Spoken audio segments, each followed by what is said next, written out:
So today we're talking about how to get things to get going in a better direction. When you're navigating more money through joy, when you're wanting to earn more money, when you're wanting to live a happier life, right? I find that most people, the reason why they want more money is because they want to be happier. They want to experience a better life, right? Thank you, Sarah. Hello, my spa day was incredible. It was the best massage ever. They want to experience life in a better way. They want to feel better about their life. If I say, okay, if I'm talking to any one of my clients and I'm asking them why it is they want to earn more money, right? Normally it's answers like, well, I want to provide for my family, or I want to go on better trips, or I want to, get a better house or a bigger house, or, I want to upgrade my car, or I want to be financially free. And all those things are beautiful. Hi, Darla. Good morning. Happy Friday. All those things are beautiful. But what's deeper than that when I say, well, why do you want those things? Right? Why the car? Why the house? Why the more money? Why? What's the second layer of emotion? What's the second layer of desire for those things? The second layer of desire is always something like, so I can feel blank. Okay? So if I say, why do you want to earn the money? They say, well, I want to get a bigger house. And I say, okay, well, why do you want a bigger house? Well, I want to be able to host my family whenever I want. And I say, well, why do you want to be able to host your family whenever you want? So that I can feel, really happy and proud of myself. Right? So there's always an emotion. If you keep digging as to why you want something or why you want to do something, there's always an emotion underlying the thing that you think you want. And most of the time, through some personal development teachings, when people come into my world, they're kind of like burnt out. And they're like, I want it so bad, I don't have it yet, and I came for you. I came here to you because I want you to help me manifest it. And I'm like, wouldn't that be nice if I could just, and you would have it in your life? Sometimes that's not how it works. It doesn't mean it can't work that way, but it doesn't mean that it always does work that way. Most of the time where we want these big things, the thing that we're actually seeking is the emotion behind the things, not actually the thing itself. Let me explain.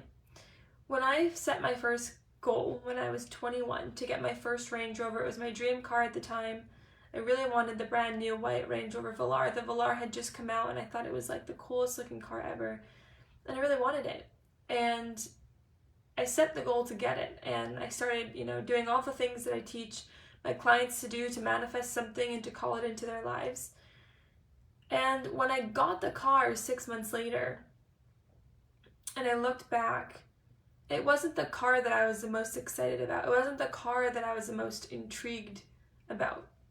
The thing that was the most exciting to me was the woman that I had to become in pursuit of getting the car. It was the person that I had molded into to be a match for this car. Like, my income had increased, my confidence had increased, the way that I carried myself had gotten better. Like, I just overall became a stronger, more independent, more confident woman. And the car was like a gift because of that. And I remember driving on the way to get the car, and I had so much butterflies in my belly. I was like so nervous. So many butterflies were in my stomach.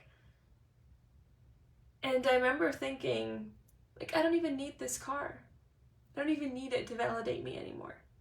I don't even need it to validate who I am or anything anymore.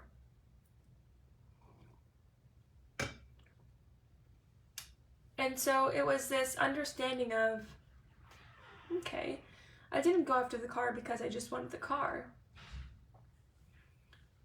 It was the process of manifesting the car that caused me to become somebody that I'm a lot more proud of, that I'm a lot more excited about talking about, right? I became the woman that I was really excited to become.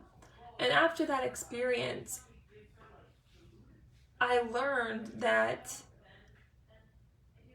the things that we want are not always the thing that we're going after. It's just the things that we want are the things that are maybe going to pull us closer to the thing that we want to feel. The thing that we want is not always the thing that we want. The thing that we want most oftentimes causes us to become somebody that we really wanted to become.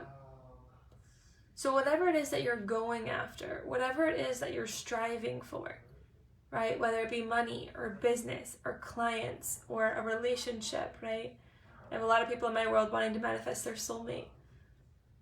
Whatever the thing is for you, I want you to ask yourself, why do I want this? Ask yourself why 3 times. Why? Why? If you want a house, why do you want the house? Well, I want to be able to, have my own office. Okay, why? Because I want to feel more successful. So behind every goal is a feeling that you are attaching to the goal.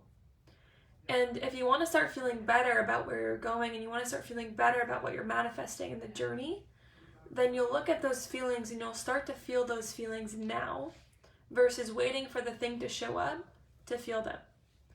See, that's not how the universe works. The universe doesn't say, I'm going to give you the car and then you're going to feel happy.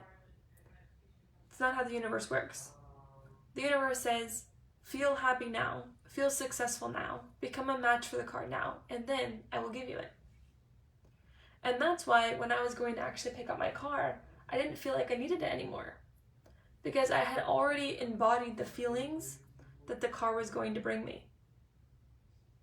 Good morning, Asta. Good morning, Hanan.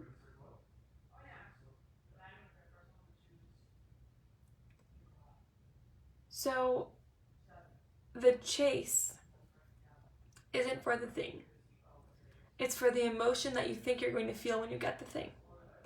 And if you simply start embodying that emotion now, being happy now, feeling successful now, feeling proud of yourself now, celebrating your wins now, then you will more quickly, easily, and effortlessly become a match, vibrationally, for the thing that you're wanting.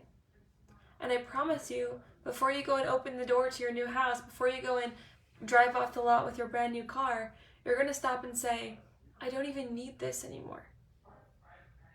It's nice, but I don't need it to feel successful. I don't need it to prove my worth. I don't need it to prove myself to the world. I love me. I love my life. I love what I do. I love how I do it. I feel safe. I feel happy. I feel secure. And now I'm going to go get the car. So it's the feelings first and the things second.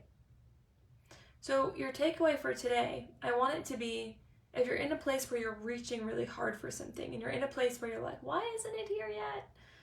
And you're kind of beating yourself up and going through this thing, I want you to stop and ask yourself those questions. Why do I want it? Why do I want that? Why do I want that? Until you can find an emotion underneath, and then start looking for ways in your life where you can start feeling this emotion now, regardless of you getting the thing or not. Don't wait for the thing to feel good about your life. Don't wait for the money in the bank to celebrate money. Don't wait for the big client to come in to feel successful. Start embodying and feeling those feelings now. Start looking for areas in your life where you can feel those feelings now. And I promise you, you will attract the things that you want that are bigger than where you are right now so much faster. But if you're always saying, when I get the money, then I'll be happy. When I meet my soulmate, then I'll feel in love with myself. When I get the pool in the backyard, then I'll feel expansive. When I get the house, then I'll feel secure. When the money comes in, then I'll feel like I want to celebrate. Feel the feelings now. And I promise you the things that you're wanting will start to make their way into your life so much faster than you could have ever imagined before. Because you're working